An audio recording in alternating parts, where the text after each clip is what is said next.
Two parents presented their teenage daughter, Gwen, to me, hoping that I could help them with her depression, cutting, complete withdrawal from the family, and obsessive-compulsive disorder.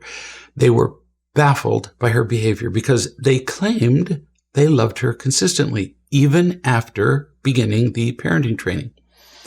With more questions, I discovered that neither parent had the first tiny clue what unconditional love was. Didn't matter what they'd read. They had no idea what it felt like or looked like.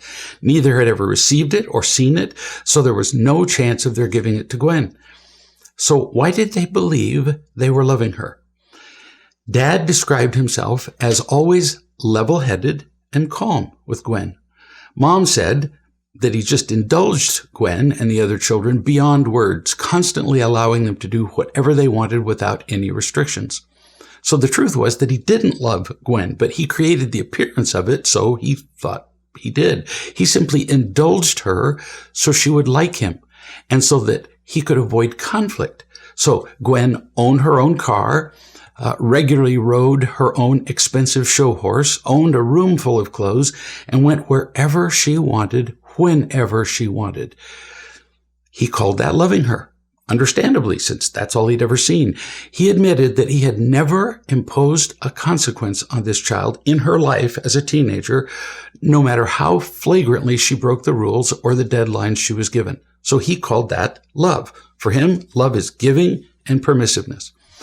Mom constantly found fault with everyone, including Gwen. She interrupted every sentence I attempted to speak and did the same with her husband and with Gwen. She contradicted people and criticized them all day long, including Gwen. She called it love because that's what her mother did to her, and her mother called it love. So neither parent was doing anything remotely like loving, but they believed they were because that's what they had learned, of course.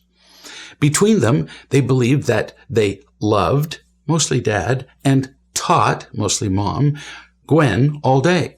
But the truth is that neither parent loved or taught.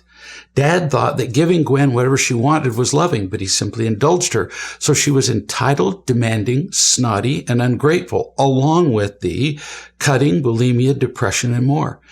Mom thought she was teaching, but without love, she was only nagging, criticizing, controlling, and making Gwen feel worthless.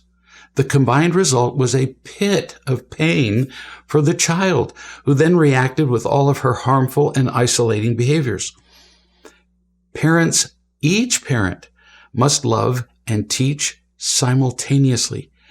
And if we have the definition of either love or teach wrong, we get terrible results. How could we not? We get results similar to those of Gwen's parents. Don't fall for fake love and teaching. It doesn't work. Simulated love and teaching. It's worse, in fact, than nothing, because the fake stuff fools us into believing that we're doing the right thing. In this parenting training, you're learning what real love and teaching looks like.